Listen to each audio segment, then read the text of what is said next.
Well, welcome back, everybody. We will go ahead and start our meeting, which we do by observing a moment of silence, followed by the Pledge of Allegiance.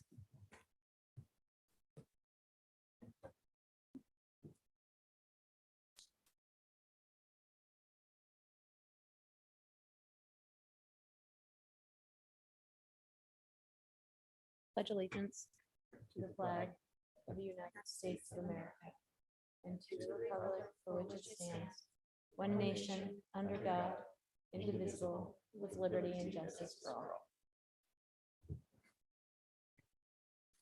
Clerk, will you please call the roll?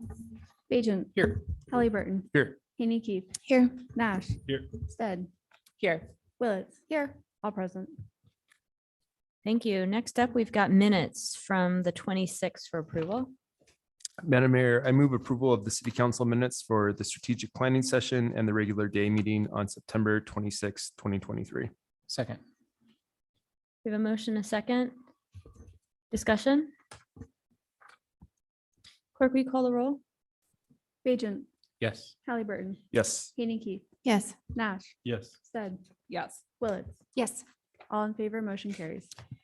Next up, we've got two series of revised findings under special business. Josh, thanks for being with us. Thank you, Madam Mayor, members of council.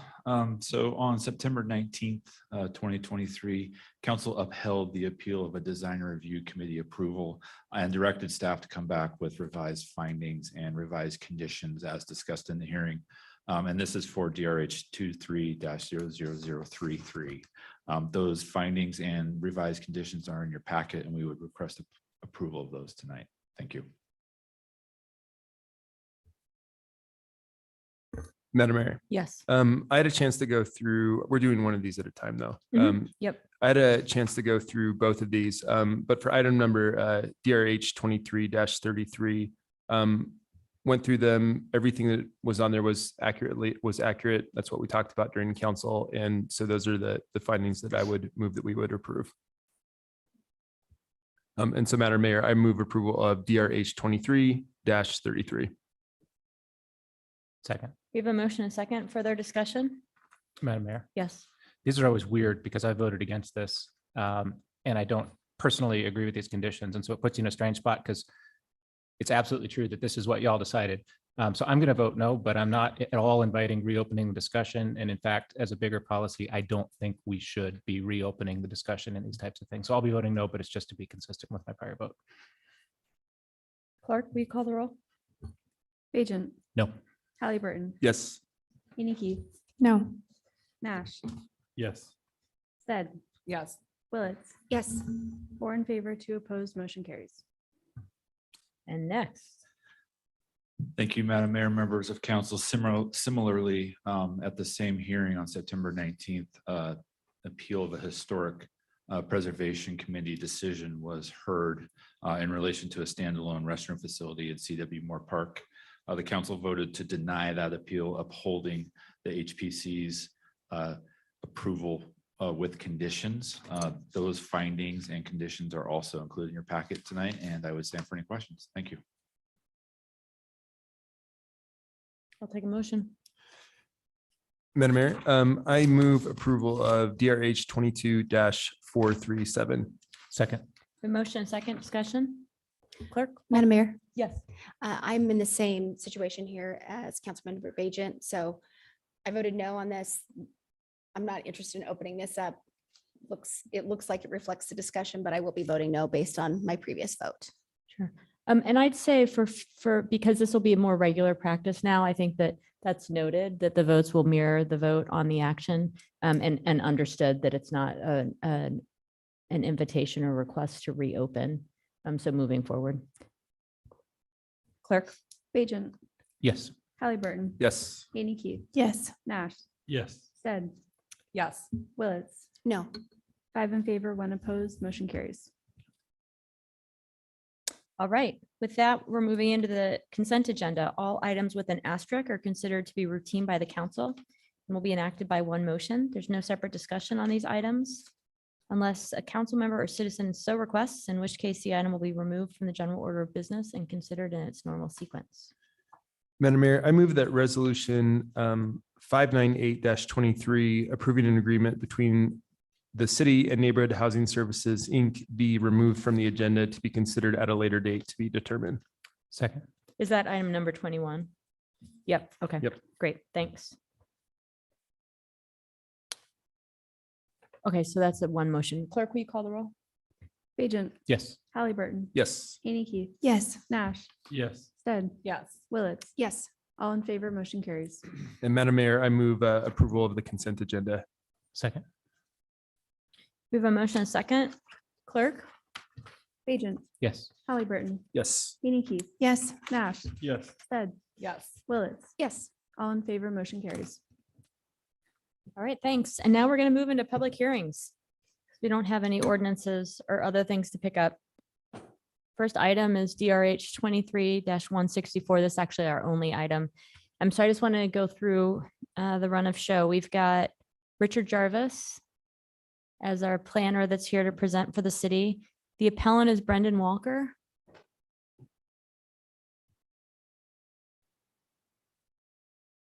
Is the appellant here? Is the appellant online? All right. The applicant, North End Construction. Charles Finley. What item are you all here for? Oh, gotcha. Okay. All right. I figured you were the applicant. That's why I got a little confused. Okay. But I know that that's not your name. So sorry about that. I just assumed that you were the applicant. Then is Nina? Nina, great. I've got Eric here. I'm sorry. What's your name? Great. So you were testifying for Nina? Great. And then I've got one person, Walt Baumgartner, who signed up in advance. But I've also got parties of record. So anybody that's here for this item. Is everybody else here for this item? Are you here for another item?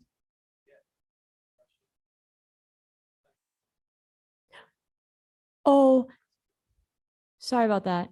I'm going to pause this for just a minute. There was Planning and Zoning Commission was last night. Could you just check in with city council, maybe a planner or city council staff on your item? Because it's not on the agenda tonight. I'm so sorry. And how about you, sir? Okay, all right. Wonderful. All right, well, we will get started. So my presentation. Yes. Okay, this is an appeal of the Historic Preservation Commission action to deny an application. This was for this property at 403 West Ada Street. Here's the site location to give you an indication of its placement. They submitted a certificate of appropriate application to the Historic Preservation Commission requesting a change of material, or it was actually an after the fact. I did a site visit on this property and noticed that they used a grooved textured siding material, which is against our guidelines, as will be referred to later on.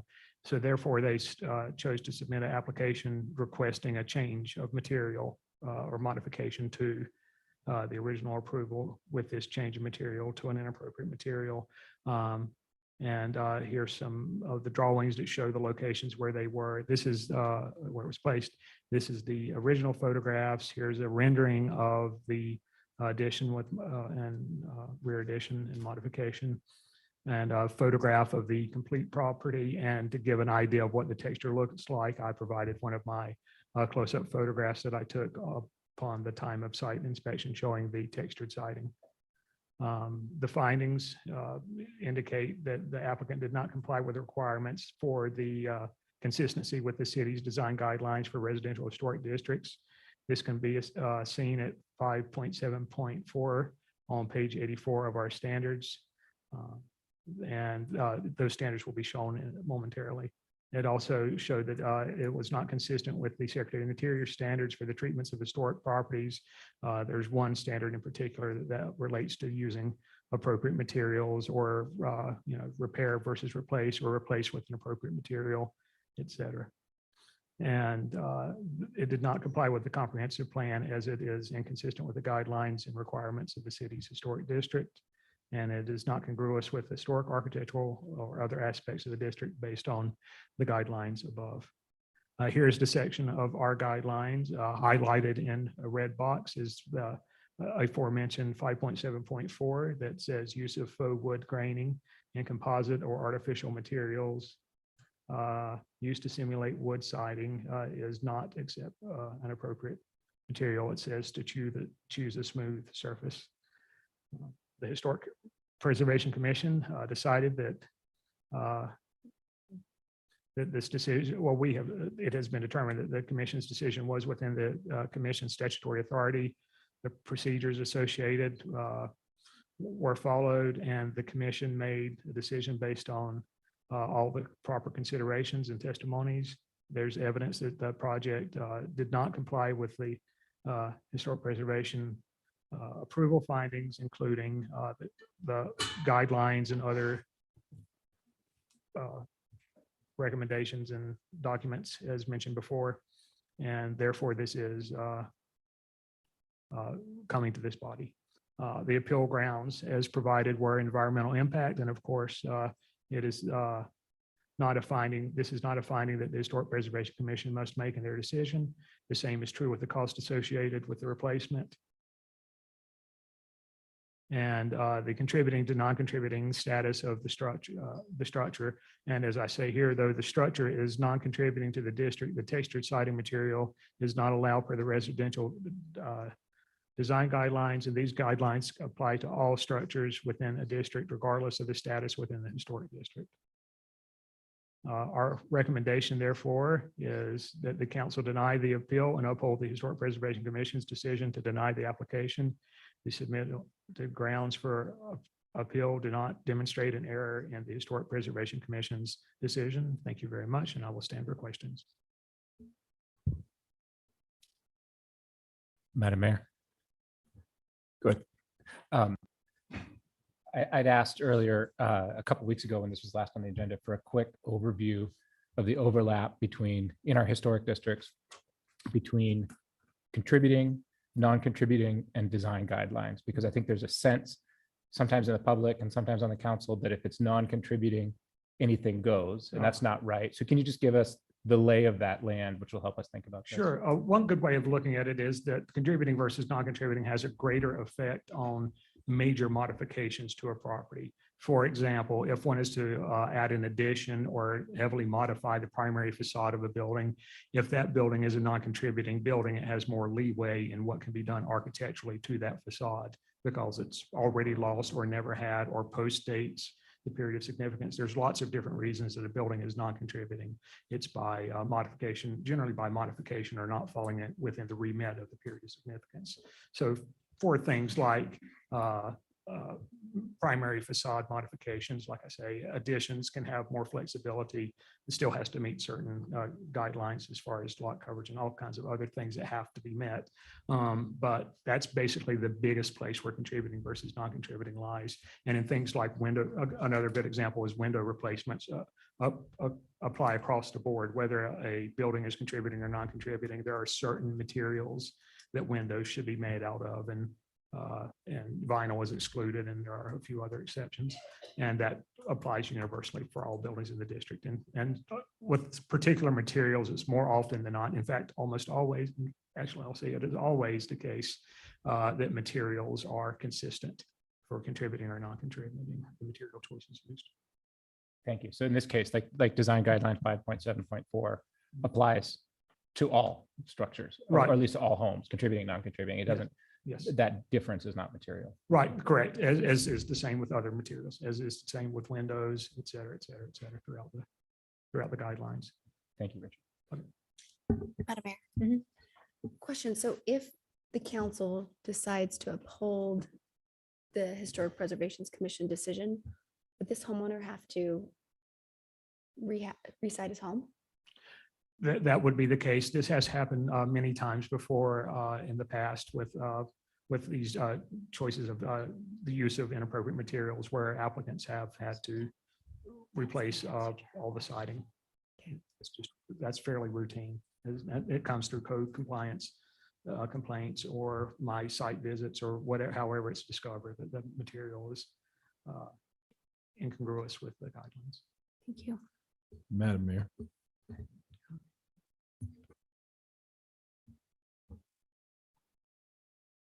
Madam Mayor, Richard, on this, could you go back a couple slides to the design standards?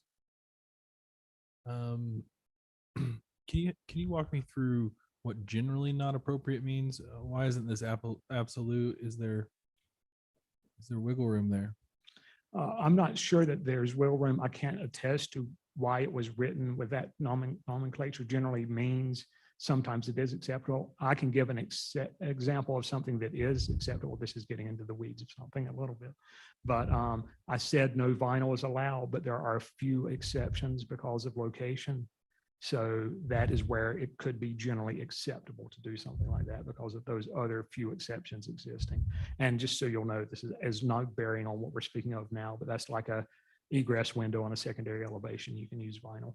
But for the most part, I can't speak to exactly why the word generally was used. I can say that hopefully in an attempt to do future design guidelines revisions, the language will be more clear, yes or no, not the word generally being used. And these are City of Boise design Yes, guidelines? these are. Okay. Yep. Madam Mayor, I feel like I'm going to ask an unfair question, but I'll do it anyway. Is there a reason why we wouldn't allow wood graining? I mean, because I can kind of understand like, vinyl or aluminum, something that's a big departure, but we're allowing hardy board, we're allowing, other types of composite, but not specifically one with wood graining. And I wonder if there's a specific reason for that. I will speak from my education in architectural history and how buildings were built and evolved and how the process of producing a wood siding would be, is that they would be plain, smooth in some other form, sometimes sanded and then painted. So historic clapboards were smooth. And if a clapboard that exists now that is historic, all the paint is removed and it's repainted, it's a smooth surface. So historically, there was no precedent for other through neglect and aging for wood siding to have that grain texture. It was a process that was developed probably in the 30s to 30s, some materials from the 30s, but 50s and on with things like aluminum and vinyl siding. Someone at some point thought it was aesthetically pleasing to have that wood grain texture. And so then it's been applied across the board for all sorts of different materials. And it has its place when it's not trying to replicate a historic material, but the historic accuracy of a material is of that material. Wood materials writ large for any part of a building should have a smooth texture. It's a really impressive answer. Thank you. So this has come up over the years from my time on planning and zoning, not planning and zoning, city council. And I'm just curious. I understand why that's in there. This house doesn't look historic. So, and it was a house, was it not contributing or was it contributing? And this is where I think people get confused. And I'm not saying that the historic error because it was in the requirements, but this notion that it should be for future discussion, it should be smooth because historically in the 30s, it was smooth for a house that's modern that is of today and not of 1930. For a house that was brick and then added on to, it probably wasn't from that era either. I have questions about that in general from a policy perspective. You don't necessarily need to answer, but I see Josh nodding because this has come up, over the years. Right. Yeah. Oh, yeah. Speak to that. I have thoughts too. Madam Mayor, members of council, even though you didn't ask for an answer, I think generally, I think I could describe the concepts here. So, new construction within the district would not be allowed to use commonly found modern materials such as vinyl siding, metal siding, metal roofing are found to not be appropriate within the district because they are not fitting with the character of the district. I think that's the case here too, in that these materials, whereas they may seem perfectly appropriate on a recently built home or this home in this case, which isn't of the era of the district, as an overall presence in the district, they're found to not be appropriate. Is maybe the best way I can describe. Yeah, no, that I concept. appreciate that answer. Puts it into context. Madam Mayor, I guess I have maybe one follow-up. Maybe it's more of a comment than a question. I guess sometimes when I look at this and where I struggle is that we've got a historic district that's really, really important. And we also have new technologies that are coming out on a regular basis that allow for more sustainable construction. And if we were looking at some of these, I guess I'm kind of wondering like what the process is updating of of updating some of these things is, because if we were going to be working with trying to get more ADUs in different areas of town, there's a strong chance we might want some of those ADUs to be prefabricated so they could go up a little bit quicker. And if they looked appropriate. And so is there a process in which we go through this on a regular basis to update things to make sure that it's still, or do we know when the last time we did update it might be? I don't know the original year, but we will. Madam Mayor, Council President Halliburton. So the guidelines were last updated in 2016 with a very minor update. It updated some languages around lot coverage standards and just a few minor adjustments to the common way that we were doing business. Wholesale modifications to the guidelines would be something that would go through the Historic Preservation Commission and then be approved by council. It is not in zoning code, so it isn't a zoning code amendment, but it is adopted by reference in the comprehensive plan. So it would be a public facing process that would go through both hearing bodies. At the direction of council, we could recommend some changes to the Historic Preservation Commission moving forward. We do anticipate that certainly with the new zoning code, there will be some changes needed to the historic guidelines and the design review guidelines on both sides of the house. We need to make some adjustments with the way that we are moving forward with our policies and ordinances. So we can take a look at some of these things, like you just mentioned, the allowance for ADUs to maybe have some variation in materials to make them more attainable for folks. We can absolutely take a look at making some changes like those. Yep, thank you. Madam Mayor. I just want to note for the record that that was the ghost of Cody Riddle referring to our historic practices and a broad-based policy-based approach to fixing it. So thank you for a great answer. All right, we will hear from the applicant. You can come on up here. Introduce yourself. No, Hi. thanks. I'm Brendan, Brendan Walker. Oh, nervous at these things. Oh, wait, you're the appellant. Yeah, Okay, that's fine, because you are actually next, which I forgot about the appellant because you weren't here, but the applicant's still not here. You're both. Brendan, yeah. Okay, the applicant is listed as North End Construction, which is why I'm getting confused. Yeah. Okay, sorry about that. Okay. Go ahead. So pretty much, I was called by the owners, and they had a couple builders that they went through that couldn't get this job done for whatever reason, scheduling reasons. So I took the job on, bid the job, got the job. The permits were transferred into my name, so I didn't apply for the permits. I didn't apply for the certificate of appropriateness. So we started the job.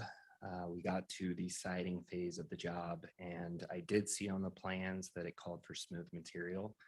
I did try to order the smooth material through BMC, and it was 6 to 10 weeks out. So at that time, that was pretty much in November. We were pushing weather. We're worried about the roof. I needed to get fascia on to get the roof on. So we went with the textured material that time. So I'm not here saying that I knew the rule, because I clearly didn't know the rule. Like if I knew I'd be here talking to you guys, I wouldn't have done this. I've done 2 jobs since this job. They have smooth hardy board on them. So I've pretty much learned my lesson on this one. The biggest reason I'm here is really just the waste and also the financial burden. So to tear this stuff off, just the materials alone is $7,500. This material looks great. It's brand new. It's on the house. So for me, that's a huge financial burden to myself, to my company. And so, I'm here basically asking for leniency in this case, because this was an honest mistake. My company's North End Construction. This will never happen. Even my lumber guy tried to send out a different material on a job, and I was like, whoa, bro, like this has to be smooth hardy board on everything. And then it is 2 houses from the cusp of the historic district. I will say nothing on this street looks historic. There's a brand new house right across the street. Like it's not trying to match or fit into anything on this street. There's a reason why it's right on the cusp, is because there was really nothing historic over in this area. So, yeah, that's kind of all I really have to say right now, but to tear this stuff off and put on new, it's gonna be really expensive, and I just absolutely need to see this situation. Question? Madam Mayor? I just don't know how the industry works, but do you have E&O or other insurance that would pay for the mistake that you made? Not, no. Or any form of insurance that would pay for the It- mistake? I don't think it would cover this. It would have to be like disaster related or something like that. It would cover a mistake. Thank you. Thank you. Madam Mayor, I do have a quick question. Yeah. Brendan? Yeah. If you did have to tear any off, do you have to tear all of it off? All of it. Even if one side had to come down, would all the other sides have to come down as well? Is there a way to leave some sides on and take another side off? There is, I mean, we could re-side the front of the house so that that looks smooth from the street view. I do know that the owners aren't keen on that, having two different sidings. But that is an option. Thank you. Thanks. Thanks. Okay. So some more people came in. Are you here for this? Okay, great. Now we hear from the neighborhood association. Come on up.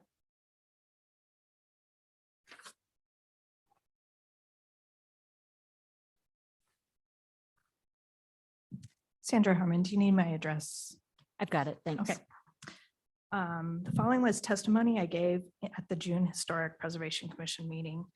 We find this situation difficult for the homeowner since this is not a historic home in the sense of the overall neighborhood.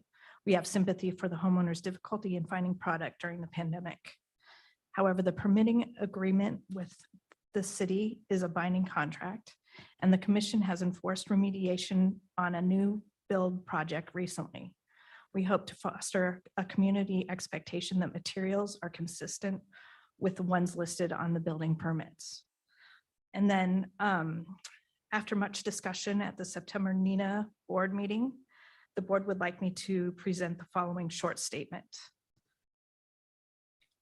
For most of the current NINA board members, this is the third instance of a non-compliant material, wood embossed hardy plank, getting installed in the historic overlay zone within a 2-year window.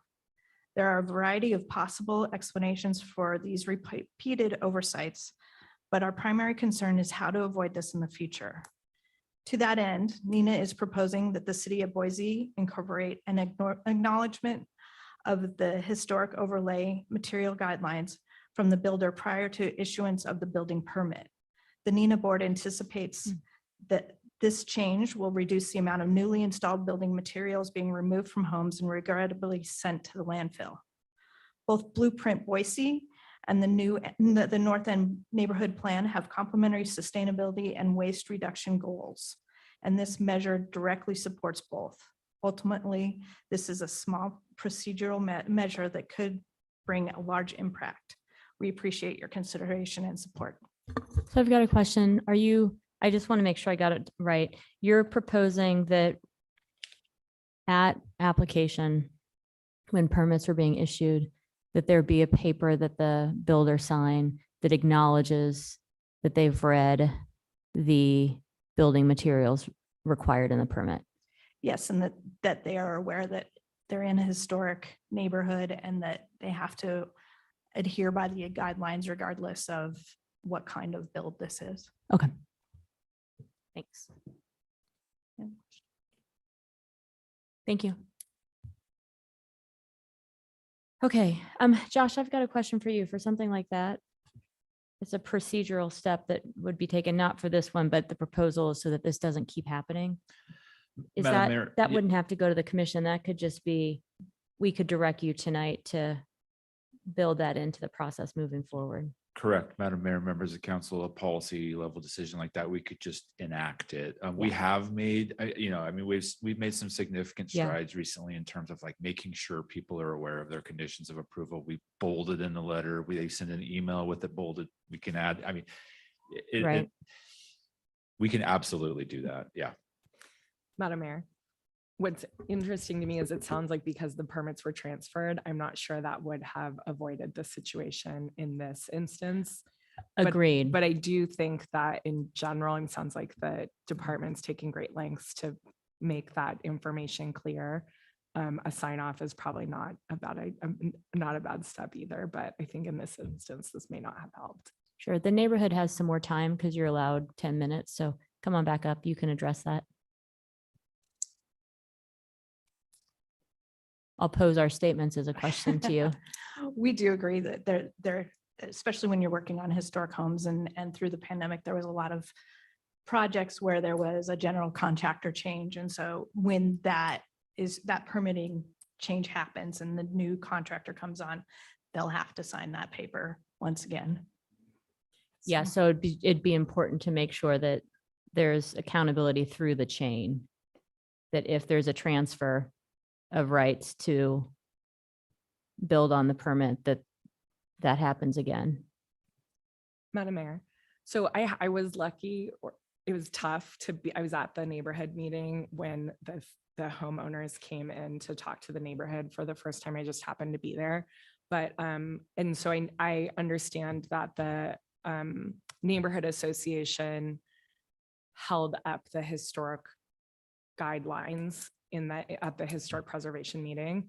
And then I know there was some further discussion, but does the neighborhood association still uphold the decision by historic preservation? I would say at the September meeting, there wasn't a conclusion either way. And I feel like my testimony did not conclude either way originally at the June meeting. We could see both sides of this. Yeah. So this is a hardship, but also we're seeing a lot of this happen where, people are putting in the wrong materials and then they go to the landfill, and that's tragic. I would say within thinking of this, there were tons of projects within the North End that happened during the pandemic that had issues where they couldn't get the materials on time, and those projects, suffered and waited. So we have to consider those people as well. I don't know what the right thing is on this. I'll just say that. Thank you. Thanks. I appreciate it. Okay, now we're going to go to the public. And I don't have a sheet with anybody else's name. So I'm just going to start with you, and then come on up, please. After you've given your testimony, just write your name and address there. You bet. Great. Right, And then are the two of you testifying as well? You're just knitting. Okay. Okay. Oh, you know what? That's why I was surprised to see you here, because I didn't see you on the record. You're not a party record, so you can't. Okay. Yeah. Great. Yes. Hello, my name is Elizabeth Finley, and I'm here to represent myself and my gotcha. husband. We are the homeowners at 403 Ada Street. And thank you for hearing our appeal today. As you've heard, Just actually, I'm going to pause you. Sorry. Sure. You're really the appellant and the applicant also. And so I'm going to give you more than 3 minutes because your builder didn't take more than 3 minutes. So appreciate why don't that. we set that at 7 minutes? You don't have to use it all, but I Thank don't you. want to have somebody saying time at 3 minutes. So. okay. So thank you for hearing our appeal today. I guess the first thing I'd like to say is that we received no federal aid for this project. Therefore, the historic district guidelines are guidelines. They're not a regulatory standard. The permit is an enforceable contract, but again, this is a guideline. And we are a non-contributing structure within the historic district. We're 200 feet from the edge. Our house is a 1950s ranch style home made of brick and siding. If we were not 200 feet from this historic district boundary, we wouldn't be considered historic. Our home is not a historic structure.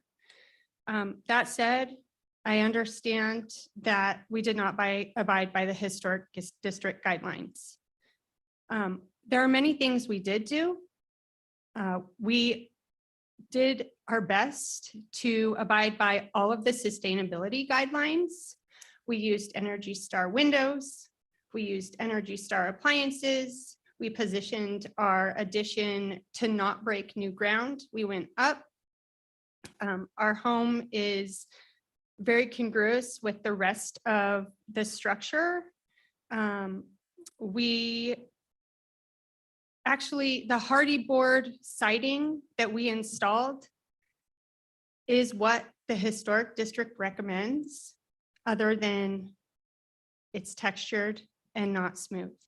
So if we don't receive this variance, we're gonna pull all of this forever hardy board siding off our home and replace it with the exact same material, which is smooth instead of wood textured. As an environmentalist, that is really hard for me to swallow. In addition to the impact on the landfill, the cement industry is one of the largest CO2 contributors in the manufacturing world.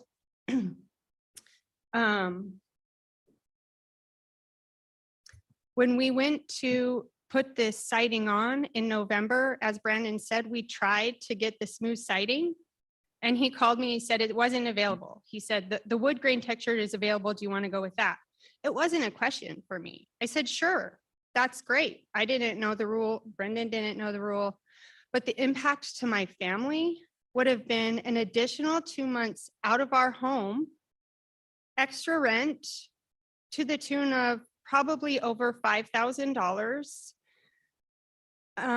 I was not working at the time. And so this was going to be a huge financial impact to the family, as well as being out of our house for another 2 months. I don't know what the right answer here is. I do know that we tried to abide by the sustainability guidelines to the best of our ability, and we did. We did all of the rest of the historic district guidelines. And this was a very unfortunate accident in a very unfortunate time when supply chain was impacting not just us, but many, many people. Making sure that I didn't forget anything here. I think that I've covered almost everything. Charlie, do you want to come up? We have a couple more minutes. I'm done. Thank you for your consideration.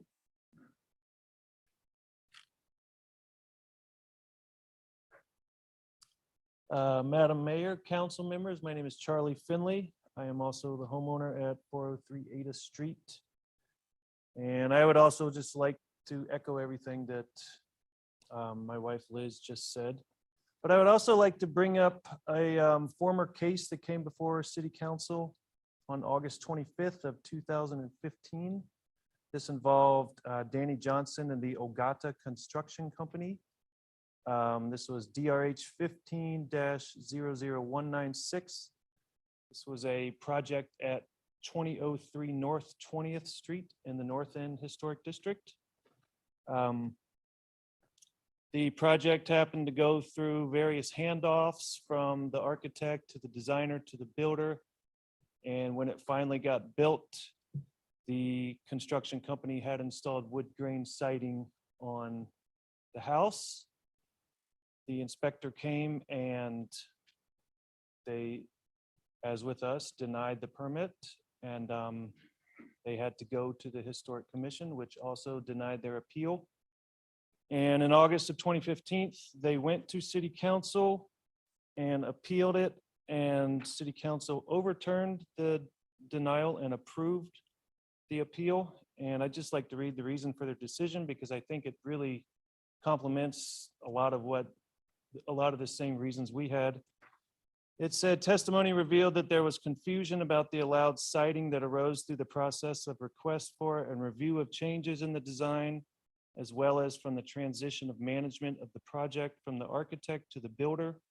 These issues caused the applicant to misunderstand the siding requirement with a belief that hardy board siding in general was allowed. The council also determined that the buildings in the area surrounding the home do not exhibit strong historic characteristics, and the use of textured siding in this situation is not out of context with the immediate area. And that last sentence, I would say, is almost exactly like our situation here. From our addition, our second floor addition, we can see across Ada Street over to Sherman Street, the section which is not in the historic district. And one house that sticks out looks like a bank building. It looks not at all like any other houses in the north end. There's no historic qualities about it, as with all the rest of the houses, which look California Malibu style. So, I mean, our house, I think, does actually fit with the neighborhood. It was always sort of the unique house on the neighborhood as it being a ranch style when the rest of the houses were cottage and bungalow style. And again, we made a mistake, and this was unfortunate that this happened, but we do ask for your leniency in this. Thank you. Thanks. All right, is there anybody else here that's part of the record that's here to testify? Which means you had to have testified last time. Okay. All right, before we close the hearing, oh, there's nobody online, is there? Any further questions for staff? Oh, we'll go, we've got closing arguments, sorry. Madam Mayor, I've got a It's question just for you guys staff that might again. come up in the closing argument beforehand. All right, For staff, was there any other historic violations on the house? Because like you said earlier, there's windows that are potentially having to be done. There's other roof things. Is this the only, or are there other violations beyond just the wood grain siding? This was the only violation.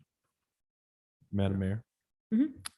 George, could you go back to the design guidelines?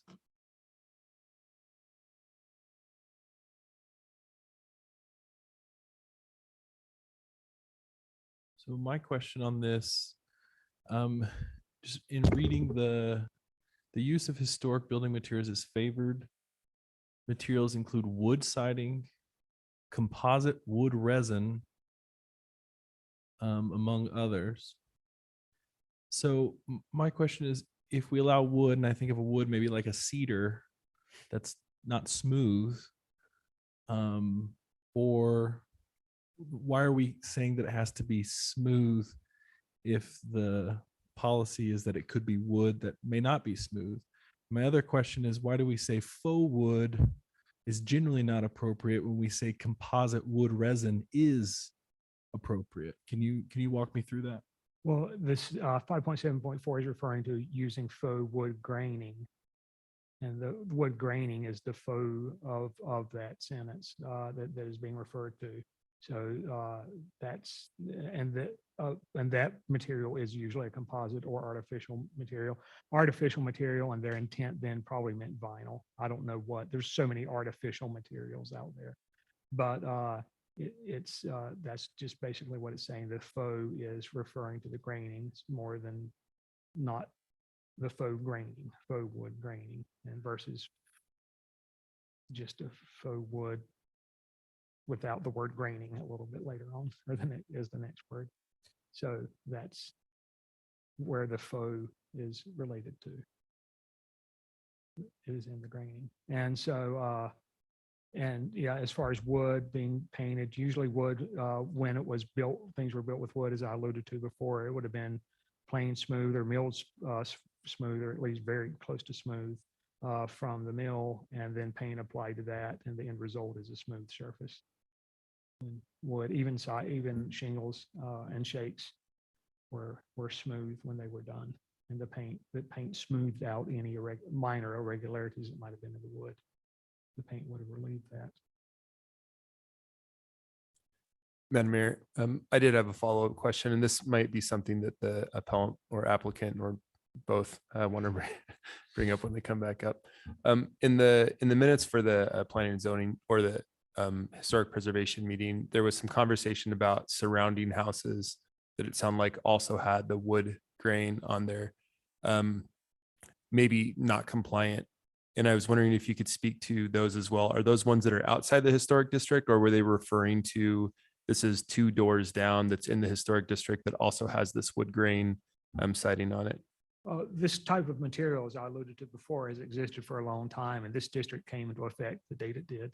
And before that time, most of the examples that are generally given, and I think maybe specifically in the case of this one, were for projects that either that material was applied before the district came into existence, and ergo it is out of compliance. Some of them could have been outside the district, but I don't think any of those were referenced. So that's generally the case. And some things were just done without design review, without permit, and it's there. And no one in the public or no one at all called it, and it was built, though it should not have been built. It was built outside of going through the. So proper just to channels. reiterate, before the historic district was approved, there was probably some people who put some stuff up because at that point it was allowed. Yes, And there the were- other one is like somebody made a honey-do list for someone. They went to Home Depot, they bought some stuff, hung it up on the wall, and they didn't ask anybody if they could do it beforehand. I suppose these things might happen. Yep. Okay. Madam Mayor. Sorry, I'm going to go back to, I think, an issue that Councilmember Nash raised. And I think I heard your answer previously, but I'd like to just ask again, maybe a little bit differently. When we're using the phrase, it is generally appropriate and is generally not appropriate. When is it generally appropriate to use materials in 5.7.4?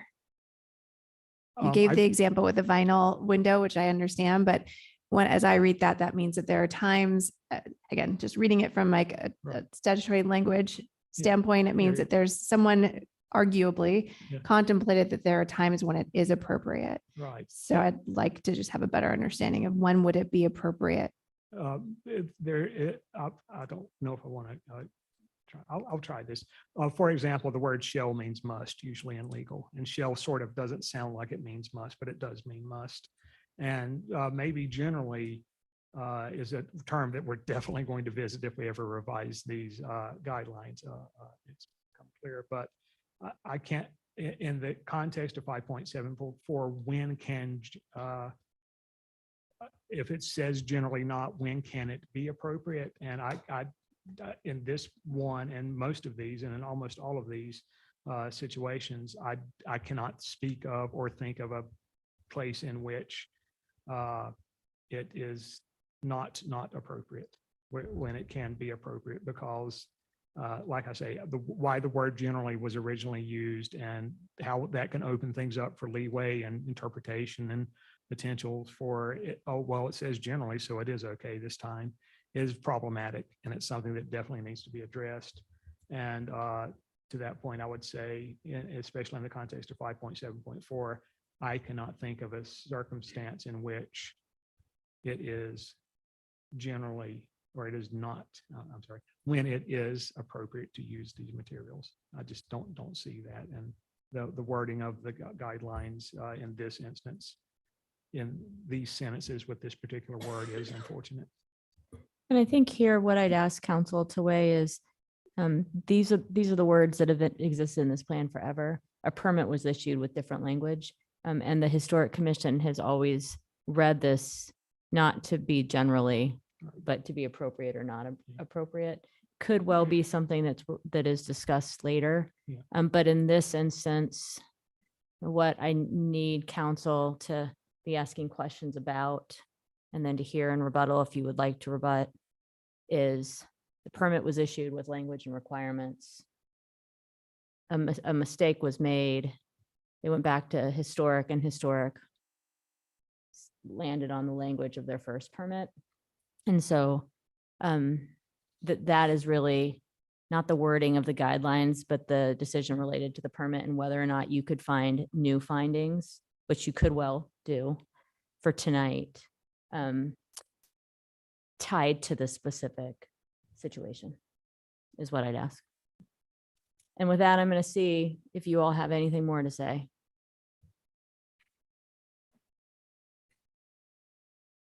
All right.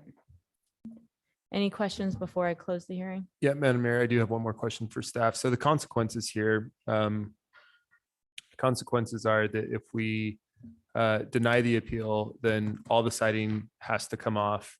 New siding will have to go up. Is that correct? Yes, that would be, yeah, yes. And if we approve the appeal, the consequences, it's not a contributing house, so it's not going to take away from the historic district's number of contributing houses, correct?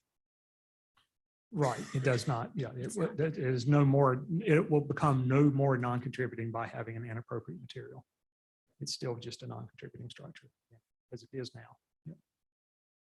And then the other potential consequence is that there, like was brought up earlier, a precedent that somebody can come back and point to that says in 2015, the city council did this. And then in 2023, the city council did this again. And so that's the other potential consequence.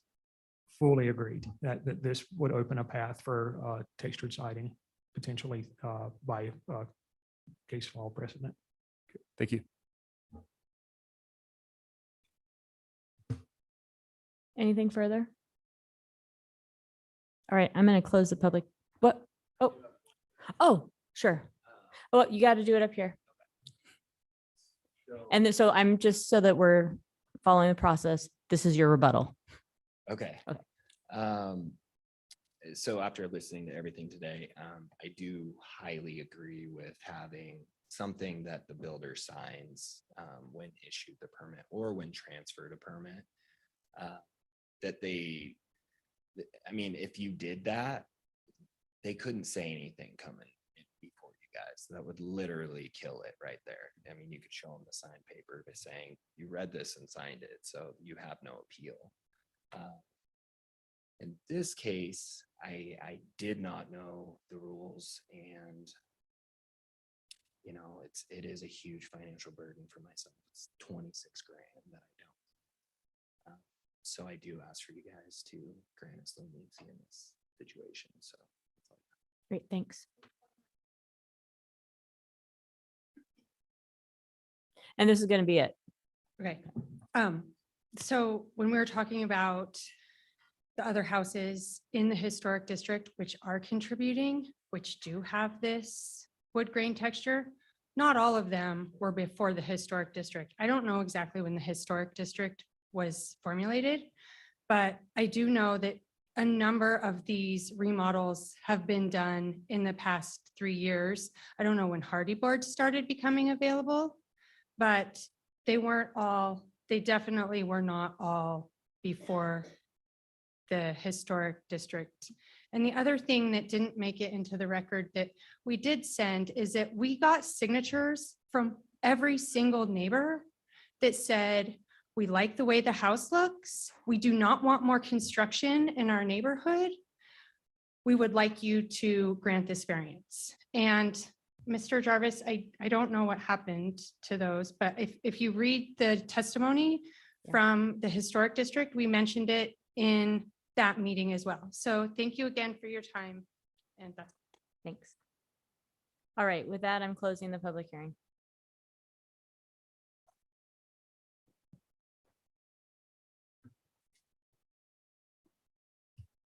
Madam Mayor, is that all right if we have a little bit of discussion before a motion's made? Yes, I might cut you off at some point, but start.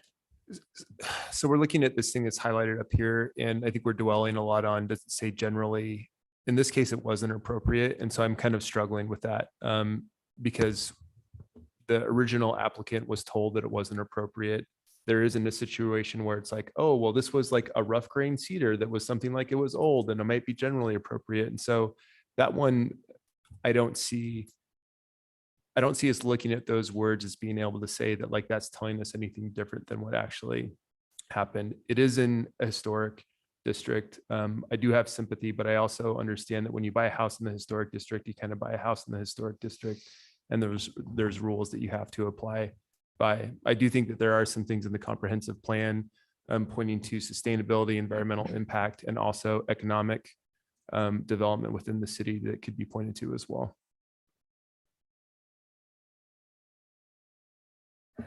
Madam Mayor, Mhm. I think a motion is in order very soon, but fundamentally, this is going to come down for us to whether we mean something by these rules or not. Because no doubt these rules impose tremendous burden and expense on people. They gentrify our neighborhoods. They're inequitable in that some people have the resources to come here and ask for leniency and others don't. A lot of people out there just followed this rule and bore the expense because they can't be here. So we need, as a sort of a policy matter, to decide how we want to handle that. Because my sympathies are with the applicant and the builder. It's a lot of money. And it sounds like a application of the rule that doesn't buy us a lot right here. But the real question is, I think, if we're going to make an exception here, we need to explain why it's a case-specific exception and not, I mean, I know there's builders watching, and not leeway to violate these rules in the north end.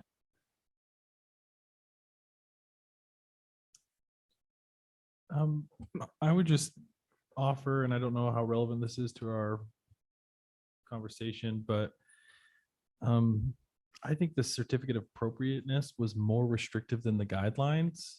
I know I looked up fiber cement siding, composite wood resin, and these materials are looking very similar to what was used. Additionally, I would leave for space for there to be conflicts within the design guidelines. Choosing a smooth surface and also saying non-smooth surfaces are appropriate at the same time is a conflict to me. And I would also posit that, and I know we don't want to go here very much, but it is generally not appropriate. That makes me feel like a previous council in its wisdom led some leeway for us to make these kind of decisions when the equities favor an outcome that we might prefer. So that's what I put out there. Madam Mayor, I don't know if I was waiting for a motion, if I should wait for a motion to give my thoughts. So until you stop me, I'll give my thoughts. So I'm inclined to uphold the historical preservation decision. I'm I'd not actually prefer that you make a motion. okay. Not necessarily because I would agree with you, but if you're now arguing the issue specifically, there needs to be a motion on the floor before you do that, or you can wait for somebody else to do it. Okay, I move then that we uphold the decision of the Historical Preservation Commission and deny the appeal. Second. Okay, Madam Mayor. So this is really difficult. I've seriously been thinking about this since I attended the meeting in September. I have a lot of compassion for both all the parties in this situation. But to some of the comments that have been set up here, I agree with, in that this is a historic district. I understand that it's not a contributing home, but it's still within the district and guidelines still exist. And if we're able to follow the other guidelines that pertain to the windows or the green building guidelines, things like that, then I'm inclined to agree with Historic Preservation's original decision.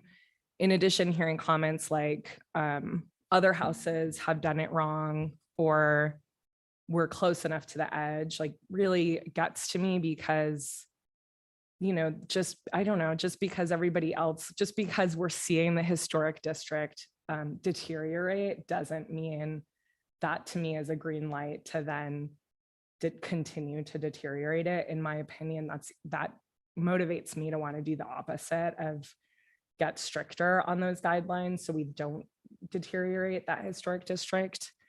But mainly back to, I just am not finding error in the decision made by Historic Pres.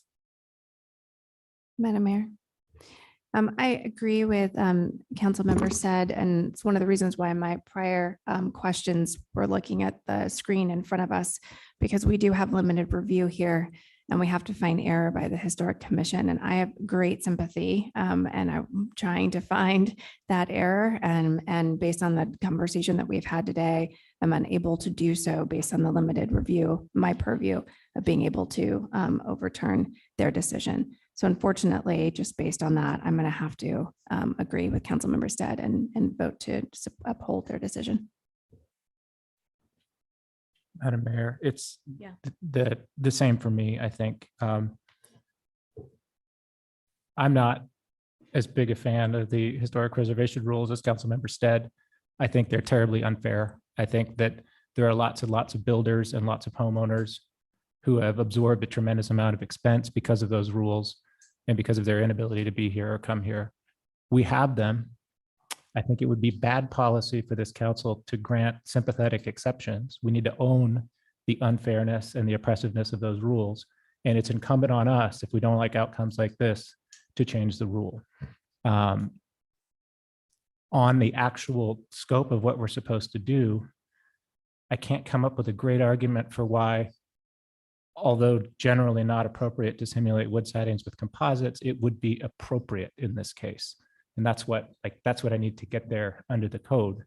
It's kind of the concessions are, it's not appropriate. It was just a mistake. Completely understand. And I wish that there was a way for me to say, well, given the motivations of the decision, you don't have to bear the consequence of the mistake, but to do that is just really unfair to everybody else who's building in this neighborhood and everybody else who's gone through the supply problems and, all of the unfairness that these rules impose. So, I'm going to vote for the motion, but I'm going to reiterate that, as I've said a lot of times, we need to really look hard at the unfairness that these rules impose, because I frankly think they're oppressive. Madam Mayor, Yes. I respect what everyone said here, and these are always really difficult. We've had so many of these come. I hope that this is the accelerant to make a change here, because this defies common sense. I'm going to vote no because I want to send a message that I think the environmental waste here, I think the time, I think the cost, this is not a historic home. We made so many concessions during COVID. We're not taking that into consideration. I think this language is very vague, that generally not appropriate. I understand what everyone on this council has said, but we've got to make a change here. And I don't think it's fair to the property owners. And I think we as government are enforcing an unnecessary cost here that is not fair. So I'll be voting no. Madam Mayor, maybe I need some advice from legal. I don't see any mistake that the historic committee made. I think that they, went through, they evaluated everything, and I think it's clear. It's very clear. I mean, it's highlighted right there. The builder originally was aware of it, and it exists. I think if we're talking about going forward, there's obviously some changes on here to me that need to be made, prefabricated being one of them. I don't know if we went through this, if we would actually say, hey, now you're allowed to have faux wood grain on your house. We might stick with that one going forward. And so it was a mistake. It's been acknowledged as a mistake. And what I'm trying to figure out is, can we uphold the historic's decision while not tearing everything off this house? And that's, I guess, where I'm stuck. I don't know if there's an opportunity to direct staff to look at that. If there's another legal remedy here, it seems clear to me that that they made the right decision in that meeting. And it seems clear to me that if we've got a perfectly good house and we're going and tearing everything off of it and throwing it away, that's not a solution either. And that doesn't uphold so many things in our comprehensive plans, the values that we're trying to put forward, both in our current plan, but also our new zoning code. It's like we're going against the values that we're actually trying to put forward here. And that's where I'm not okay. So I'm certainly okay with supporting the motion. I'm not okay with tearing down the siding on the house. And I'm trying to figure out if there's grounds there.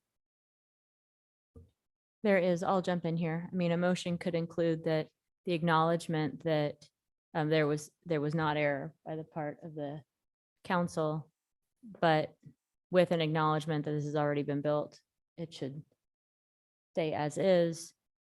You could, in making this decision, direct staff. The enforcement's a separate piece, and there's an educational component. There's a working with the applicant component. There's different components of enforcement that you could instruct staff regarding, if the concern is that, you know, this then doesn't fall under our sustainability guidelines, other things in our comprehensive plan, because of the kind of tearing out and the waste. So it could either be part of a second motion that's on the table, a substitute motion, or just direction to staff with regard to the wishes around this.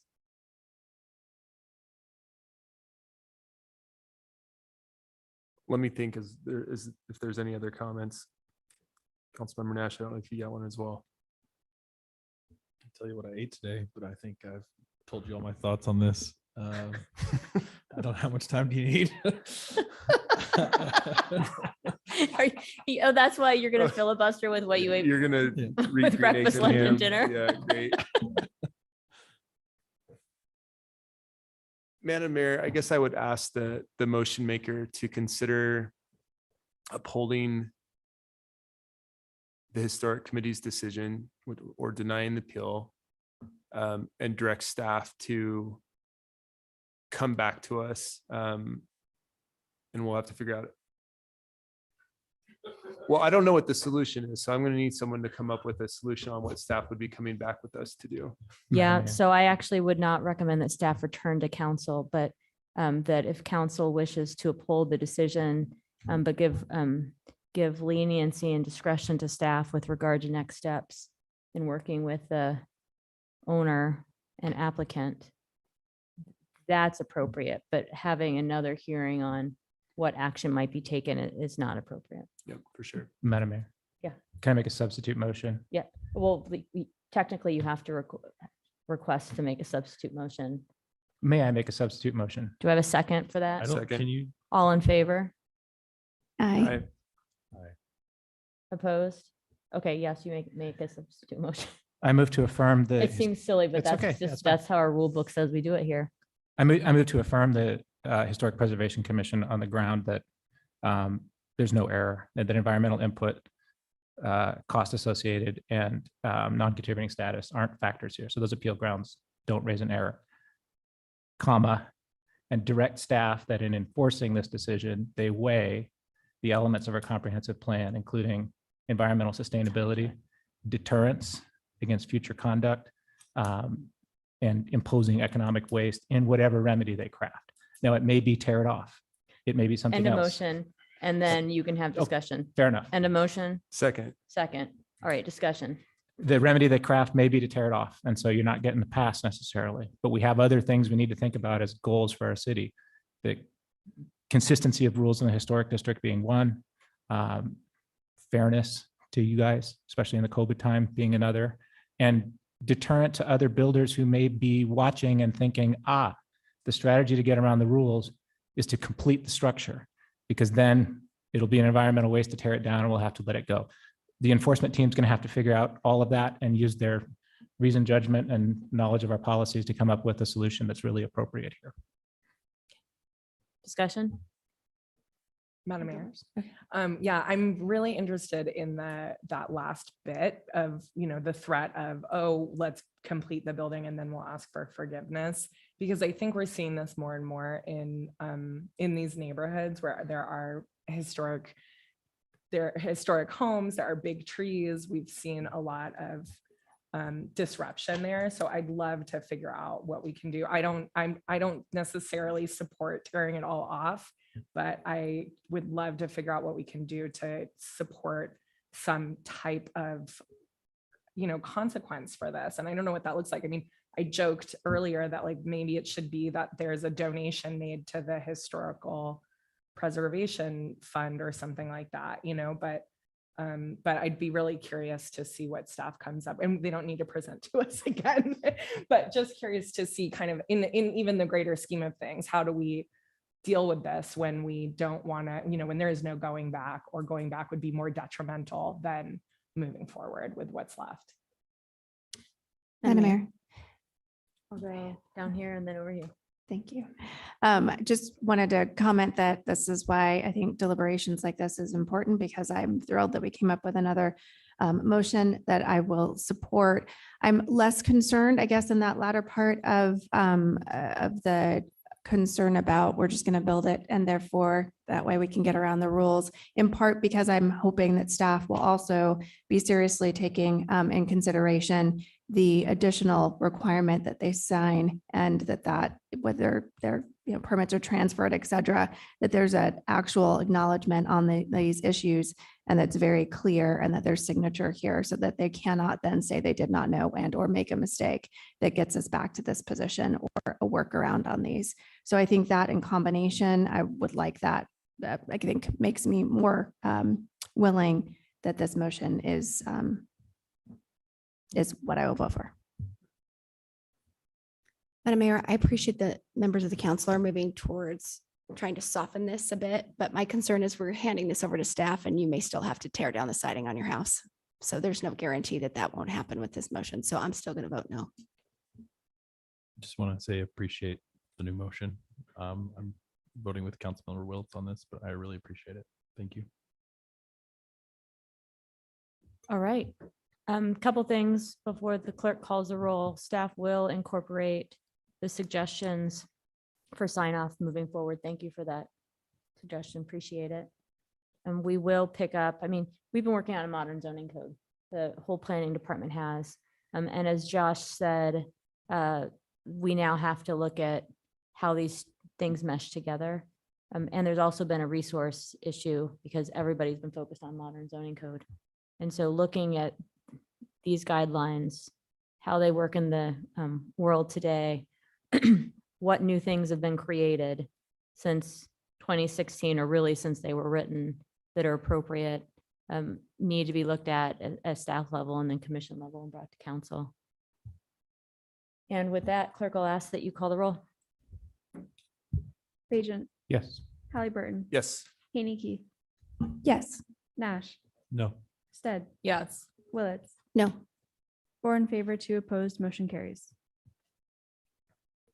And just before we close, thank you all for being here. I'm gonna, before you leave, if you've got any questions, please connect with Josh and he can talk to you about what's next. Great. All right. I'll take a motion to adjourn. Madam Mayor, I move that we adjourn. Second. All in favor? Aye. Opposed? We're adjourned.